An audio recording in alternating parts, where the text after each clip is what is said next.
다순절 특세 5일째 오신 여러분들 환영합니다. 역사랑 격려했으면 좋겠습니다. 우리 사랑합니다.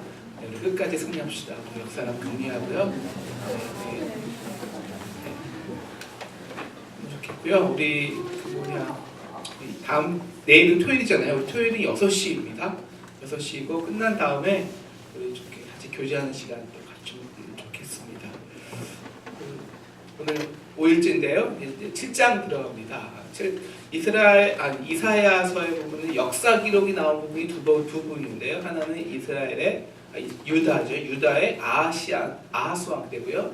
그 앞에 히스기야 때입니다. 아하스 왕의 7, 8, 9장 이제 아하스와 히스기야가 이제 30장부터 39장까지인데요. 오늘 그 역사 부분의 처음 부분이죠. 우시야 왕이 죽었고요. 그 아들 요담은 또 일찍 죽었어요. 그래서 요담의 아들이 이제 아하스 왕입니다. 이 아하스 왕의 문제예요. 아하스 왕은 유다의 최악의 왕입니다. 온갖 16년간 통치 온갖 우상숭배는 유다에 다 끌어왔어요. 그 대표적인 게 몰락인데요. 암몬족 속의 몰락을 섬기게 해서 그 자기의 자녀를 산채로 이렇게 몰락에 드리는 짓을 하게 했습니다. 자, 그렇게 우상숭배를 하는데도 오히려 그를 둘러싸 정치는 어렵게만 굴러갑니다. 우리 이 당시에 이제 국제 정세를 잠깐 봐야 되는데요. 이제 아수르가 신흥 대국으로 많이 올라서고 있죠. 그리고 이제 주변 국가를 위협하고 대표적인 게 지금의 시리아죠. 시리아인 아람을 위협합니다. 아람의 독립을. 그러니까 아람이 혼자는 이 아수르를 못 대적하고 여러 주요 국가들이 연합해서 이제 아시리아를 대적하는 거죠. 그래서 다마리오 에브라임에 있는 사마리아에 있는 에브라임, 그다음에 북이스라엘, 그다음 플러스 이제 유다도 우리 와 하는데 이 아하스 안 오는 거예요. 눈치만 보는 거죠. 여기까지 오니까 아하스가. 그러니까 이 아하스를 좀 정신 차리게 해주고 아하스를 내리고 다른 왕을 세우기 위해서 예루살렘을 직격하는 겁니다. 그 이스라엘과 아랍 연합 중공선이. 근데 요네는 이 아하스가 그냥 억지로 예루살렘을 지켜냈어요. 그리고 이제 한숨 돌리고 있는데 2절에 보니까 소리가 또 들리는 거예요. 뭐냐면 이제 그 이스라엘과 아람 군사가 에브라임까지 연합군을 해줘서 또 쳐들어온다는 겁니까? 쳐들어온다는 거예요. 그러니까 이게 정말 이제 죽음 없음 같은 거예요. 저번에는 억지로 막았는데 이제는 더 이상 막을 기력도 없고 저보다 더 많은 군대가 오니까요. 그래서 2절을 보면요, 왕의 마음과 그 백성의 마음이 숲에 갈대가 그냥 숲을 흔드는 것 같이 많이 흔들리는 겁니다. 이게 사실 우상 숭배자들의 특징입니다. 그냥 흔드는 대로 흔들리는 거죠, 마음이. 그래서 이 얘기 들으면 또 흔들리고 불안해서 바로 이렇게 물질 의지하고 쌓아놓고, 그런데 또 다른 얘기 들으면 또 흔들려서 또 다른 거 뭐 해야 될 것 같고 정신이 없는 거예요. 그래서 우리 우상을 섬기면요, 하나를 섬기지 않아요. 여러 가지를 섬길 수는 없습니다. 하나님이 그 모습을 보시고 이사야에 가서 전화를 하는 겁니다. 아하스야, 너 좀 그렇게 흔들려서 여기저기 마음 주고 의지하고 사정없이 뛰어다니고 좀 그러지 마. 야, 너에게 도대체 이 나라에게 도대체 나는 뭐냐? 하나님은 이 나라에 하나님이 없어서 그렇게 여기저기 뛰어다니냐? 지금 잠잠해, 자중해, 조용히 기다려. 이 말입니다. 그들이 아무리 연합을 하고 큰 구대를 일으켜도 뭐와 같다고 합니까? 우리 그 다음 절이죠. 연기나는 부지갱이를. 부지갱이가 뭡니까? 막 타다 남아서 연기만 나는 거예요. 더 탈 수도 없고요. 마치 멀리서 큰 문제가 나죠. 그럼 먼지가 막 일어나죠. 이제 두렵죠. 그와 같이 연기가 집에 부지갱이로 가득하면 두렵습니다. 왜? 맨 처음에 보이지 않으니까. 그래서 혹시 큰 불이 난 거 아니야? 두렵습니다. 그러나 침착하게 잠잠히 기다리고 있으면, 그래서 연기가 다 빠져나가면 부지기는 아무것도 아니야. 그 연기는 흔적조차 없이 사라지는 거야. 인간의 연합이란 게 이런 거야. 사람의 공격이라는 게 지금은 막 엄청난 것 같지만 그거 때 되면 다 없어지는 거야. 본질적으로 연기 같은 거야. 그래서 7절에 말하죠. 사람의 연합, 그 사람의 일은 서지 못하리라, 이루지 못하리라 말씀까지 딱 해주십니다. 물론 그 큰 군사가 막 돌격해서 연기가 날 때는 두렵죠. 그런데 중요한 것은 내 중심이야. 내 하나님을 의지하는 중심, 그 심지가 있어서 나를 바라볼 수 있다면, 그래서 기다릴 수 있다면 인간의 술체 연합은 다 사라진다. 그런데 9절이죠. 굳게 믿음을 가져. 그러지 않고 흔들려서 이리저리 사람은 오히려 기다리지 않고 이리저리 사람 불러대면 오히려 그 부지깽이가 자칫 집안을 다 태워버리는 불이 될 수 있다는 겁니다. 만일 너희가 굳게 믿지 않으면 너희가 굳게 서지 못하리라. 참 여러분, 이 하나님의 말이 참 뭔가 와닿지 않습니까? 저만 와닿나요? 와닿죠? 어떻게 비유를 잘 하시는지 참 팍팍 와닿습니다. 그러면은 좀 믿음도 가질만 한데 아하스가요, 이 말을 들어도 시큰둥한 거예요. 그러니까 불안한 거죠. 그러니까 이사야가 이 믿음 없는 자를 위해서, 야, 그러면 너 그냥 증거로 대봐. 증인이라도 내가 증거를 줄게. 이렇게 말하는 거죠. 내가 아주 하나님께 말해서 확실한 증거를 보여줄게. 증거로 아무거나 대봐. 옵션까지 줍니다. 옵션까지. 하늘 위에서 낼래? 땅에서 낼래? 그러니까 어떻게 되돌아옵니까? 13절. 아니요, 저는요, 여호와를 시험치 아니하리라. 굉장히 아주 좋은 말 같죠, 그죠? 네. 어디서 들은 건 있어갖고요. 네. 이게 그런데 이런 거예요. 만약에 내가 징조를 구했어요, 그죠? 근데 징조를 구했는데, 그래서 하나님이 정말 확실한 증거를 주었어요. 그럼 어떻게 해야 돼요? 믿어야 돼요, 그죠? 빼도 박도 못하는 겁니다, 그때는. 네. 그냥 하나님 믿고 신뢰해야 돼요. 왜? 증거 달라는 확실한 증거까지 주었는데 이게 싫은 거죠. 왜? 자기 안에 이미 다른 꼼꼼이가 있으니까, 다른 대안이 있으니까. 보이지 않는 하나님을 의지함으로 감당해야 하는 그 때때의 불편함이 있잖아요. 근데 내가 이미 나는 혹시 무슨 일이 있을 때 어떻게 도움을 청하기 위해서 이미 아수르에게 잘 보였거든요. 네? 가서 도와달라고 하면 순식간에 문제 해결될 수 있거든요. 그게 훨씬 편하죠. 확실하죠. 이사야가요, 기가 막히는 거예요. 야, 네가 한 일이 적어서 그렇게 너를 좀 어떻게 해주려고 하나님께서 이러시는데 그 하나님이 이렇게 그렇게 하느냐? 라서 준 징조가 뭡니까? 증표를 안 구했지만 그래서 준 징조가 우리가 잘 아는 임마누엘의 징조예요. 보라, 처녀가 잉태하여 아들을 낳을 것이요 그 이름을 임마누엘이라 하리라. 자, 일단 이 징조가 좋은 징조일까요? 나쁜 징조일까요? 좀 헷갈리죠? 왜 우리는 이게 마태복음에서 예수님을 가르치는 좋은 징조인데, 근데 문맥의 컨텍스트상 별로 좋은 징조일 것 같지는 않아요. 그죠? 왜? 괴롭게 해서 준 거니까. 여러분, 우리가 이 오늘 말씀이 이게 아주 쉬운 말씀은 아닙니다. 왜냐하면 그렇지만 구약과 신약을 이해하는데 굉장히 중요한 말씀이에요. 우리가 구약의 예언을 이해하기 위해서는요, 구약의 예언을 제대로 이해하기 위해서는요, 두 가지가 필요합니다. 일단 첫째 순서가 그 당시 구약의 역사, 그 예언이 나는 역사적 상황과 역사성을 우리가 알아야 돼요. 그냥 우리가 신약에 알고 있던 얘기만 가지고 그냥 구약 얘기를 덮었으면 안 됩니다.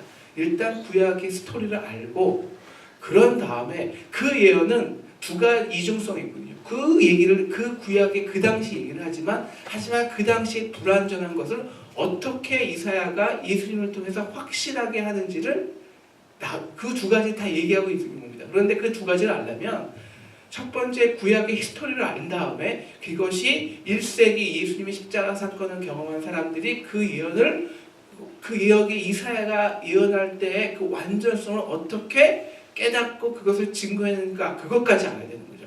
자, 그러니까 우리가 역사를 먼저 알아야 되는데요. 자, 순서는요. 일단 처녀가 태어났다라는 처녀가요. 여기서 젊은 히브리 말로는 알마라는 건데요. 이것은 주로 아이를 낳은 적이 없는 젊은 처자를 가리킵니다. 결혼한 사람 포함해서죠. 이제 어떠한 처자가 잉태해서 아들을 낳는다는 것입니다. 근데 이 아들이 누구인지 성경에서 나오지 않고요. 사실 관심도 없어요. 중요한 건 그게 아니니까. 뭐 이게 이사야의 아들이다, 뭐 그건 아하스의 아들 이스기야다. 역사적으로 누구 어떤 실제 사람입니다. 네? 이것을 연구하는데 사실 이게 별로 그렇게 중요하진 않아요. 중요한 거는요. 15절과 16절입니다. 15절, 16절을 보시면 이제 이 태어난 아이가 선악을 분별할 나이가 되면 몇 살쯤 될까요? 한 3, 4살 될까요? 그래서 우리 하준이가 4살인데 선악 분별하거든요. 그러니까 한 3, 4살 될 것 같아요. 그렇죠? 그러니까 3, 4년 안에 어떤 일이 벌어지냐? 자, 16절. 내가 미워하는 두 왕, 누구겠습니까? 이스라엘 왕과 아람 왕이겠죠. 그 왕의 땅에 쇠퇴하고 황폐하게 된다는 거예요. 그리고 다시 유다는 회복되고 백성들은 젖과 꿀이 먹는 축복을 받게 된다는 겁니다. 그래서 유다 사람들이 그 아이를 보고 어떻게 부르냐면요. 야, 임마누엘이다. 하나님 우리와 함께 하셨다. 야, 정말 하나님이 우리와 함께 하셔서 저 강대국들을 다 쇠퇴하게 해주시고 우리나라 이렇게 3년 만에 회복시켜 주셨어. 정말 하나님 우리와 함께 하셨다. 라는 겁니다. 좀 헷갈리시죠? 그래도 왜요? 아까 제가 임마누엘은 별로 이렇게 좋은 징조가 아닌 것 같은데 이건 좋은 징조잖아요. 그죠? 하나님 함께 하셨다는데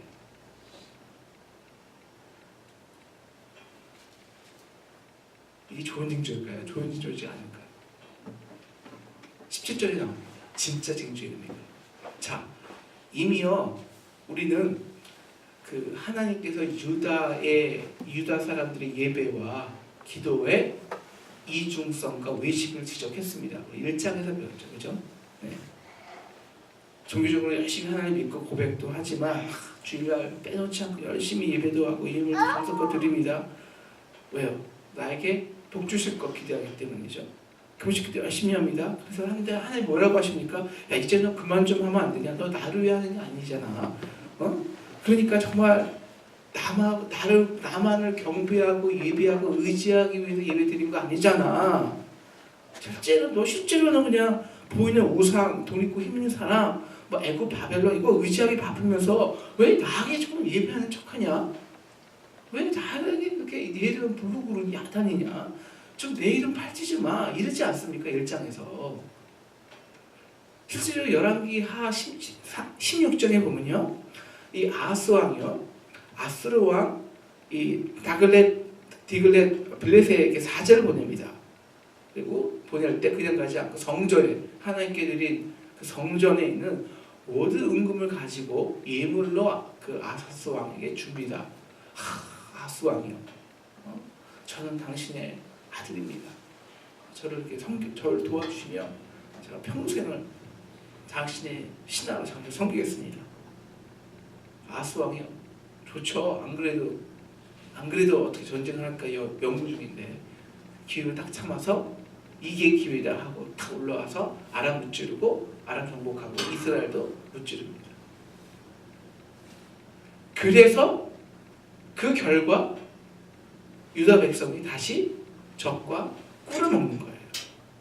그러면서 이렇게 고백하는 거죠. 하나님 우리와 함께 하셨어.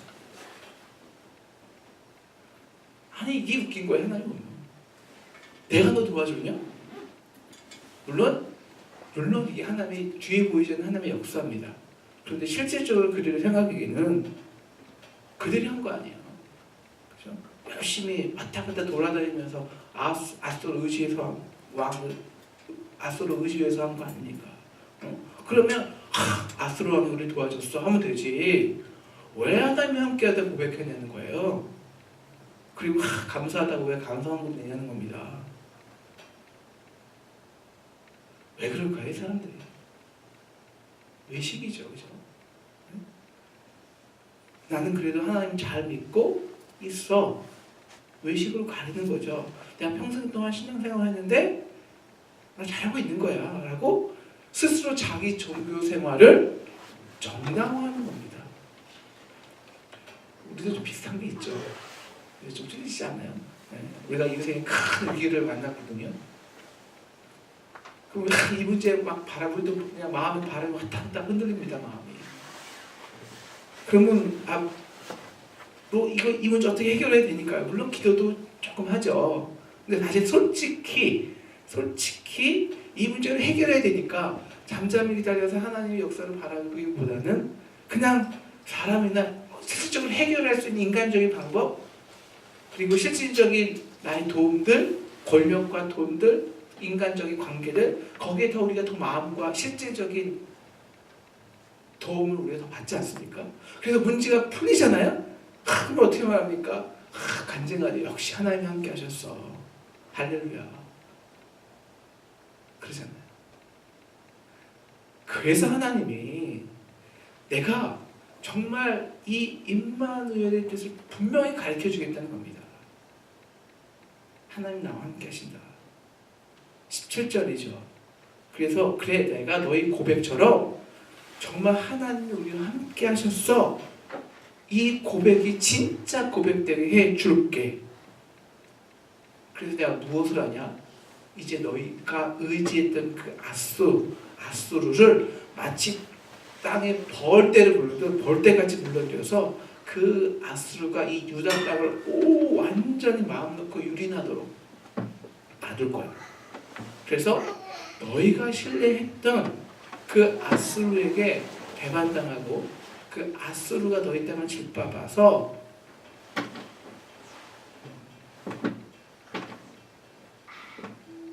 정말 너희가 의지할 사람은 신실하신 분 하나님뿐이 없다 고백하게 만들 거라는 겁니다. 그래서 이사야가 말한 것처럼 아람과 르신과 이스라엘 베가가 정말 부지게임 한 것도 아니고 부지게임임을 믿고 가만히 놔두면 사라질 텐데 하나님을 의지하지 못하고 밧줄을 불러들여서 집안 전체를 태워먹을 꼴이 되게 하겠다는 겁니다. 그러므로 이사야 임마누엘, 그래서 이 구약의 임마누엘, 이사야 임마누엘은 이중적인 구조가 있습니다. 그 뜻 자체도 이중적이고요, 역사적으로 이중적입니다. 그죠? 여러분, 임마누엘, 하나님이 나와 함께 하셨다, 이 의미를 제대로 알기 위해서, 진정을 알고 있기 위해서는요, 하나님만을 의지하고 하나님을 하나님으로 인정하고 그만 의지해 봐야 됩니다.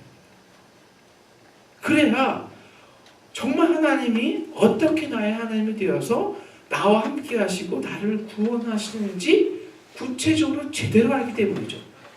내가 뭐 예배는 하나님께 기도하고 예배하고 기도도 하고 또 실제적으로는 하나님 사람에게 의지하고 그러면 누가 도와주는지 어떻게 알아요? 그잖아요. 정말 임마누엘 하나님이 나와 함께 하셨어. 고백하고 싶지. 그래서 내가 그 아수를 너한테 공격하겠다는 겁니다. 그래서 이사야 시대 유다 사람들이 받은 징조죠. 임마누엘은 그 임마누엘에 대한 고백은 불완전한 고백이에요. 왜? 오직 하나님만을 의지해서 진짜 경험한 하나님이 아니거든요. 하나님이 그들과 함께하기 위해 오셨다면 그들을 심판하러 오신 거죠. 그들의 종교적 습관적 고백과 예배, 나 잘 믿고 있어? 라는 의식을 심판하러 오신 거죠. 그러므로 물론 임마누엘이에요. 왜? 함께 하시니까. 근데 이 함께 하실 분이 두 가지일 수 있어요. 하나, 정말 그 은혜로 전폭적인 은혜냐, 아니면 하나님 여기 계셔. 우리가 어저께 본 뭐죠? 이사야처럼 하나님이 함께 하실 때, 여기 계실 때 그 하나님은 우리한테 공의 심판을 요구할 수 있고, 해석하기도 그들이 진짜 경험한 하나님은 심판의 하나님이었으나 역시 임마누엘이죠. 그래서 그런가요? 물론 이사야는 의미는 이중적입니다. 이때는 불완전하지만 이사야가 이 말을 할 때는 이미 예수님의 완전한 임마누엘을 예표하고 있습니다. 아직 역사적으로 완성 이것이 성취는 안 됐죠. 이게 어디 성취되냐? 마태 신앙 공동체들이 예수님의 십자가와 부활을 경험하고 그 이사야의 불완전한 하지만 역사적으로 불완전하게 성취됐지만 하지만 이사야가 예언한 말을 선포할 때는 이미 완전한 그 임마누엘을 그제야 깨닫는 겁니다. 왜요? 그래서 그들은 뭘 강조하냐면요, 이 이사야서에서는요 이 처녀가 누군지 관심 없어요.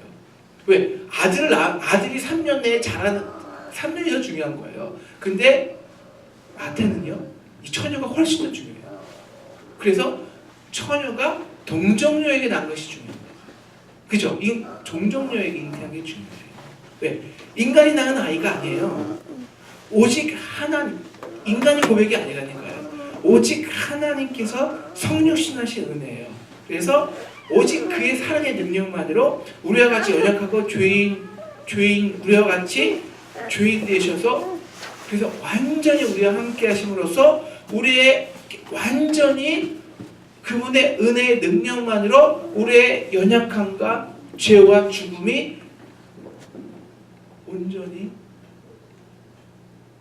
그분 안에서 완전히 그분이 십자가에 심으로써 죄의 값을 치르신 은혜와 능력이에요. 그래서 그 임마누엘은 오직 성령의 능력으로 잉태합니다. 그러므로 이 마태가 경험한 임마누엘은 너 은혜냐 심판이냐 임마누엘 때 이중적 구조가 아니에요. 왜? 하나님이 이미 우리와 함께 하심으로 그래서 우리와 같은 인간이 되셔서 그래서 우리의 모든 연약함과 이 불안한 마음과 우상 숭배하는 마음과 죄와 죽음과 질병까지 온전히 그의 몸에 담당하시고 그리고 그 몸을 스스로 정죄 받으시고 심판 당하셔서 우리를 구원해 내셨기 때문입니다. 왜 마태의 공동체가 이 이사야의 임마누엘 징조를 아기 예수의 예표를 읽었을까요? 십자가를 경험했기 때문이에요. 하나님 우리를 정말 사랑해서 그 우리 연약한 죄를 자신의 몸으로 왜? 일단 아기 예수 우리와 같이 연약한 우리의 죄를 갖고 있는 가난한 왜? 우리의 그 문제를 감당하기 위해서 그리고 하나님께서 이미 십자가에서 스스로 그 죄를 해결하셨어요. 그래서 우리의 아기 예수 같은 연약한 몸으로 오실 수밖에 없었죠. 그러므로 성령을 통해서 잉태할 수밖에 없었죠. 왜? 성육신이니까. 그 하나님이 이 땅에 아기로서 온 이유는 성육신은 인간의 뜻이 아니에요. 인간의 연합이 아니에요. 오직 사랑, 하나님의 그 사랑, 압도적인 사랑. 우리를 위해 가장 낮은 자로 이 땅에 오신 왜? 우리의 함께함으로 진짜 우리와 함께함으로 우리를 구원하시기 위한 임마누엘의 사랑이라는 거죠. 그래서 이 구약의 은혜냐 심판이냐의 임마누엘의 이중적 구조를 온전히 확실한 은혜로 이사야의 예언을 확장하고 성취시킵니다. 왜? 하나님의 공의가 자신의 아들인 우리 대신 죽이는 십자가의 사랑 안에서 우리가 본 것 같이 저번에 본 것 같이 그 십자가의 사랑 안에서 하나님의 공의 심판이 이미 이루어지고 우리에게는 정말 하나님이 함께 하셨다 고백할 수 있도록 우리를 예언하셨다는 겁니다. 문제는 우리가 어떻게 그 마태가 경험한 그 임마누엘 사랑의 하나님을 경험할 수 있을까요? 나는 사랑하는 그만. 구약과 신약은 다른 게 있어요. 구약은 먼저 율법을 주시고 너 하나님만 의지해, 내 말만 의지해. 그럼 내가 임마누엘 해줄게 이거죠. 근데 신약에서는 그렇지 않아요. 이미 십자가에서 완성하신 거예요. 그리고 우리에게 말한 거예요. 내가 이미 다 넣어줬어. 이미 내가 전폭적으로 사랑했어. 너가 뭐 죄인, 그거 상관없어. 내가 죄인일 때 내가 십자가에서 달르심으로 나의 사랑을 너에게 이미 확증했어. 그러므로 요구하는 거죠. 그러므로 내 사랑에 압도당해봐. 내 사랑에 그냥 항복해. 그럼 너의 의지로 나를 사랑하고 나를 인정하고 나를 믿는 게 아니라 나를 사랑의 능력, 내가 그 사랑에 네가 복종하고 순종하면 인정하면 너를 향한 나의 사랑이 내 안에 보내서 그 나의 사랑이 너로 하여금 나를 사랑하게 한다는 겁니다. 내 사랑의 능력으로, 너의 능력이 아니라. 그러므로 오늘 이 임마누엘의 의미는요, 우리에게 이 말 한마디 하나 여기까지 달려온 거예요. 하나님의 그 사랑을 복종해. 임마누엘 하러, 정말 우리가 임마누엘 하기 위해서 우리의 몸, 우리의 연약함과 우리의 죄와 우리의 육신의 질곡까지 감당하시러 하기 위해서 오신 그 성령으로 형용 주신하신 그 임마누엘 하나님의 사랑을 인정해, 복종해. 그리고 그만 사랑해. 왜? 그래야 임마누엘 하니까요. 그래야 진짜 임마누엘 하러 십자가를 지신 그 십자가의 의미를, 능력을 제대로 하니까요.